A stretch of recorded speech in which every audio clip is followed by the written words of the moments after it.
नमस्ते दोस्तों, welcome to the UPSC history series on this channel. मैं यूपीएससी सीएससी की तैयारी कर रहा हूँ महेश कुमार बनवाल की हिस्ट्री बुक से। और इस सीरीज़ में मैं आपको हर चैप्टर सिंपल और इजी लैंग्वेज में समझाऊंगा। अगर आप भी हिस्ट्री में स्ट्रॉन्ग होना चाहते हैं या यूपीएससी के लिए स्टार्ट कर रहे हैं तो ये सीरीज़ आपके लिए परफेक्ट है। हर वीडियो में मैं इम्पोर्टेंट पॉइंट्स हाईलाइट करूँगा जो एग्ज़ाम के लिए बहुत यूज़फुल है। तो चैनल को सब्सक्राइब करो और बेल आइकन दबाना मत भूलना। तो आज हम पढ़ने वाले हैं कुछ इम्पोर्टेंट पॉइंट्स के बारे में। तो चलिए शुरू करते हैं। तो some of the important points that archaeological discoveries display are. तो कुछ इम्पोर्टेंट पॉइंट्स यहाँ पे लिखे गए हैं जो हमें आर्कियोलॉजिकल डिस्कवरी से पता चले हैं। तो पहले में है Indians domesticated sheeps and goods and started agriculture about 8000 years ago.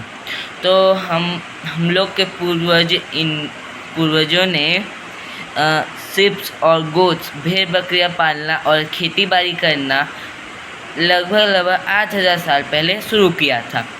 और फिर iron age a metal came in regular use from about 1600 BC। और जो आयरन है वो रेगुलर यूज़ में 1600 BC से हम लोग उसे रेगुलरली यूज़ करें, जैसे कि हर चीज़ों में उसे यूज़ किया जाता था। 1600 BC से के बाद, उससे पहले आयरन को रेगुलर यूज़ नहीं किया जाता था। तो अगला पॉइंट है the tradition of rock paintings in India proved to be more than 12,000 years old। तो हम लोग का इंडिया में जो रॉक पेंटिंग्स पाया गया है वो प्रूव हो चुका है कि वो 12,000 साल से भी पुराना है। Tools and remains found in the Kashmir and Narmada Valley shows that the human activity started in the subcontinent as early as 2 million years ago। तो हम लोग को जो चीज़ें मिली है, टूल्स और रिमेन्स मिले हैं कश्मीर और नर्मदा वैली से, वो हमें बताते हैं कि जो ह्यूमन एक्टिविटी इस सब कॉन्टिनेंट में शुरू हुआ था वो 2 मिलियन साल पहले शुरू हुआ था। मतलब कि humans 2 million years ago India में रह रहे होंगे। उस टाइम से शुरू किया होगा उन लोगों ने एक्टिविटी वगैरह करना, जैसे कि घर रहना वगैरह वगैरह। तो यहाँ पे फिर कुछ दिया है list of ancient and medieval historical monuments in India and the builders. तो इसको आप एक बार पढ़ लेना। अगर मैं इसको पढ़ाने बैठूँगा तो वीडियो बहुत लंबी हो जाएगी। तो अब हम पढ़ते हैं अगले पॉइंट पे। अगला पॉइंट है coins. A coin is a piece of stone or metal stamped and issued by the authority of a government and is used as a medium of exchange money। तो जो कॉइन है उसके बारे में तो सब कोई जानते होंगे, ज़्यादा बताने का ज़रूरत नहीं है, फिर भी कुछ बता देता हूँ। जो कॉइन रहता है वो एक स्टोन और मेटल का एक पीस रहता है जिसमें स्टैंप लगा के गवर्नमेंट उसे इशू करती है, जिसे हम मनी के तौर पे यूज़ करते हैं। The study of coins is known as numismatics which is considered as the most important source while reconstructing the history of India.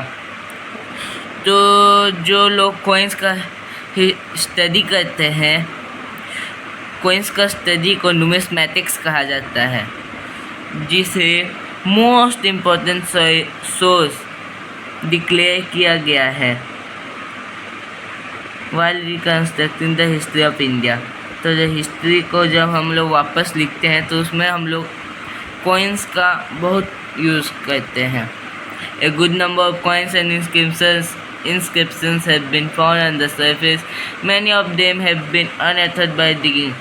तो कॉइन्स और इंस्क्रिप्शंस बहुत सारी मात्रा में हमें सरफेस में मिली है, जिसमें से ज़्यादातर हमने खुदाई करके पा लिया है।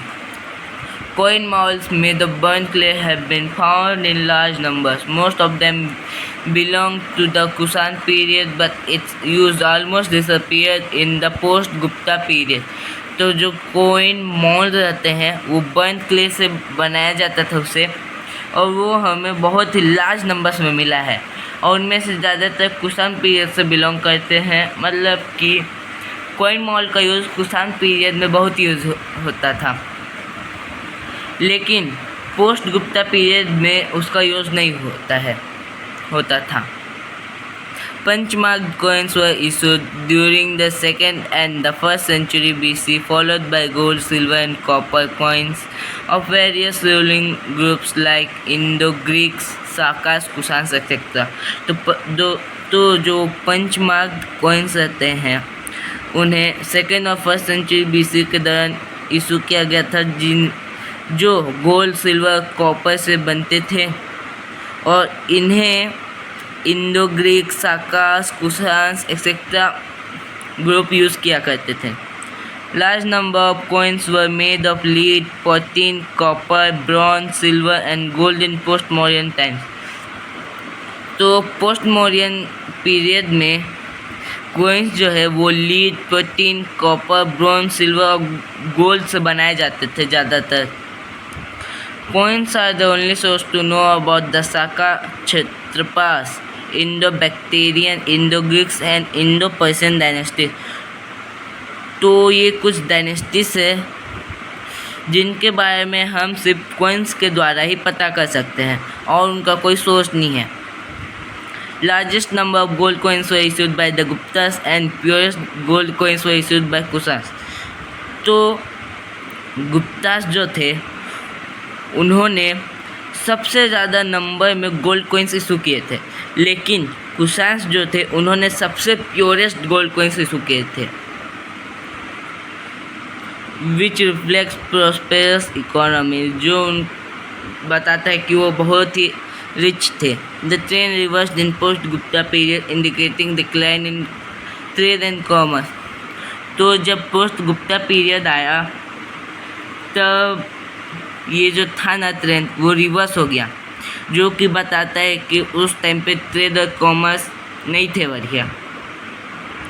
Coins bore the date and name of kings and even pictures of deities providing valuable information on art and religion of the time. तो जो पहले के कॉइन्स थे उसमें डेट मेंशन किया जाता था और राजा का नाम या फिर भगवानों का पिक्चर उसमें वो किया जाता था, बनाया जाता था, जिससे हमें उनके आर्ट और रिलीजन के बारे में पता चलता है। Some coins with the word Negama seem to represent that these were issued by the guilds of merchants। तो कुछ कॉइन्स हमें मिले जिनमें निगामा वर्ड यूज़ किया गया था, तो इससे हमें पता चलता है कि ये जो कॉइन्स थे वो मर्चेंट्स का ग्रुप के द्वारा इशू किया गया था, मर्चेंट्स एंड गोल्ड स्मिथ्स। तो इन दोनों ने मर्चेंट्स और गोल्ड स्मिथ्स का जो ग्रुप था उन्होंने ये निगामा वर्ड का कॉइन का इशू किया था with the permission of the rulers के परमिशन से। This shows that craft and commerce have become important, जो हमें बताता है कि उस टाइम पे जो क्राफ्ट और कॉमर्स था वो इम्पोर्टेंट था, बहुत ही ज़्यादा। Excavation has revealed that cowrie shells were first used in India as a commodity money। तो हम लोग का जो इंडिया में सबसे पहला मनी यूज़ किया गया था वो था काउरी सेल्स, ना कि ये कॉइन्स। सबसे पहला मनी हम लोग यूज़ किए थे वो थे cowrie shells. During ancient times people kept money in earthenware and brass vessels। People maintained them as precious hoards on which they could fall back in time of need।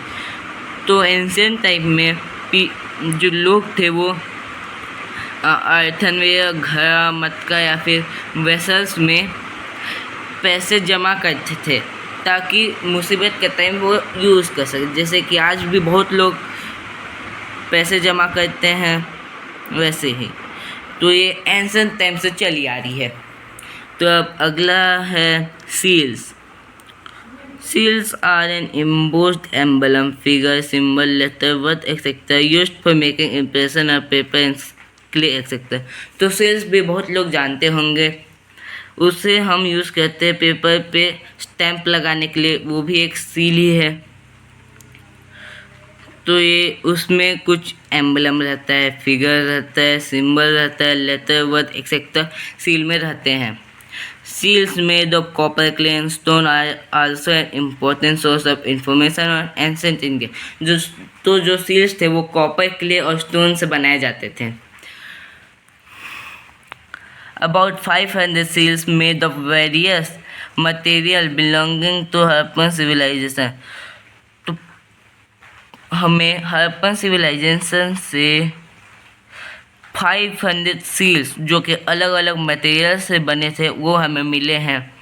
Enhance our knowledge of their religious, political and economic life. तो जो हमें उनके religion, political, economic life के बारे में बताते हैं.